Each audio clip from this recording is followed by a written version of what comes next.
اعوذ باللہ من الشیطان اللعین الرجیم بسم اللہ الرحمن الرحیم نہج البلاغہ کلمات امیر المومنین علی ابن ابی طالب علیہ السلام۔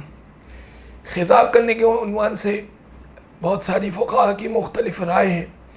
ڈھائی کرنا بالوں کو، مولا سے جب کسی نے سوال کیا سئل علیہ السلام عن قول الرسول، جب کسی نے مولا سے سوال کیا رسول اللہ کے اس قول کے مطابق صلی اللہ علیہ وآلہ وسلم، غیر الشیبہ ولا تشبہوا بالیہود، کہ اپنے بالوں کو رنگا کرو اور یہود کے مشابہ نہ ہوا کرو۔ یہود اپنے بالوں کو رنگا نہیں کرتے تھے اس زمانے میں۔